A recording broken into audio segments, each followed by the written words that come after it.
የኢትዮጵያ የውጭ ምንዛሬ በገበያ እንዲመራ መወሰኑ ይታወቃል። ባለፉት አንድ ዓመት እና ከዛ በላይ በሆኑ ጊዜያትም የውጭ ምንዛሬ ያለምንም ገደብ በገበያ እንዲመራ መወሰኑ ይታወቃል።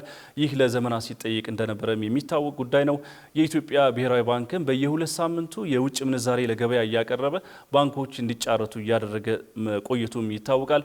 አጠቃላይ ከተጀመረበት ጊዜ ጀምሮ በውጭ ምንዛሬ ገበያ ላይ የጨረታ ሂደቱና አሁን የደረሰበትን ሂደትን በተመለከተ የሚከተለውን ጥንቅር አሰናድተናል። እንደሚከተለው ይቀርባል።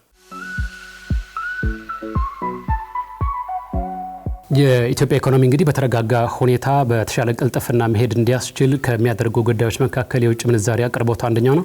ኢትዮጵያ የውጭ ምንዛሪ አቅርቦቷን አንድም ከአገር ውስጥ ከሚመረቱ ምርቶች ወደ ውጭ በመላክ እና ለተለያዩ ተጠቃሚዎች በማቅረብ የውጭ ምንዛሪ ማግኘት ትችላለች። ከተለያዩ ለጋሽ አገራት እንደዚሁም ደግሞ ከብድርም የውጭ ምንዛሪ ማግኘት የምትችልበት መንገድ ነው። በሌላ በኩል ውጭ ሀገር የሚኖሩ ትውልደ ኢትዮጵያና ኢትዮጵያውያንም እንደዚሁ የውጭ ምንዛሬ ወደ ሀገር ውስጥ ለወዳጅ ዘመዶቻቸው በመላክ የኢትዮጵያን የውጭ ምንዛሬ ፍላጎት አስተማማኝ ለማድረግ ጥረት ከሚደረግባቸው መንገዶች መካከል ተጠቃሽ ናቸው። የተለያዩ አማራጮችን በመፈለግ የውጭ ምንዛሬ ክምችቱን ከማሳደግ ባለፈ ደግሞ ሀገር ውስጥ ያለው የውጭ ምንዛሬ አቅርቦት አስተማማኝ እንዲሆን የተለያዩ መንገዶችን የኢትዮጵያ ብሔራዊ ባንክ ተግባራዊ እያደረገ ይገኛል። ከዚህ መካከል ተጠቃሽ ከሆኑት ደግሞ በየዙሩ በተለያዩ ዙሮች እያካሄዳቸው የሚገኙ የውጭ ምንዛሬ ጨረታዎች ለባንኮች እያቀረበ ነው የሚገኘው።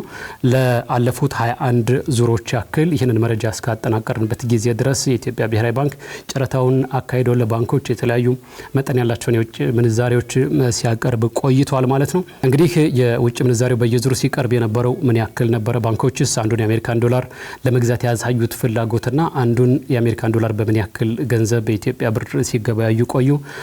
የተሳተፉት ባንኮችና ተጠቃሚ የሆኑት ባንኮች ምን ያክል ናቸው የሚለውን ነው የምንመለከት የሚሆነው። አስቀድመን ግን የኢትዮጵያ ብሔራዊ ባንክ በየዙሩ ሲያቀርባቸው የነበሩትን የውጭ ምንዛሬ መጠኖች ለአብነት እንመልከት።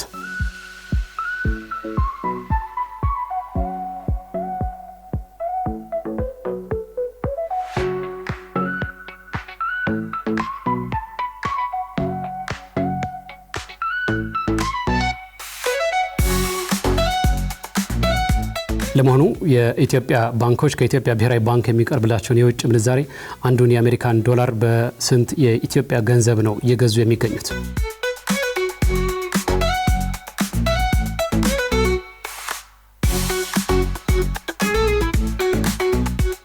በየዙሮች ውስጥ ምን ያክል የኢትዮጵያ ባንኮች ናቸው በጨረታው ተሳታፊ የነበሩት?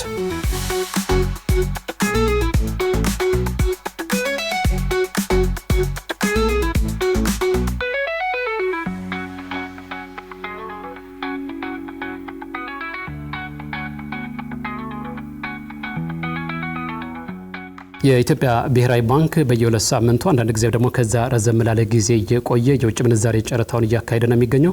የጨረታ ሂደቱም የኢትዮጵያ ብሔራዊ ባንክ ማጫረት የሚፈልገውን የውጭ ምንዛሬ መጠን ካስታወቀ በኋላ ባንኮች ደግሞ አንዱን የአሜሪካን ዶላር መግዛት የሚፈልጉበትን የኢትዮጵያ ብር መጠን ያስታውቃሉ። ከዛ መካከል አማካይ ይወሰድና የውጭ ምንዛሬ ጨረታው ይከናወናል ማለት ነው።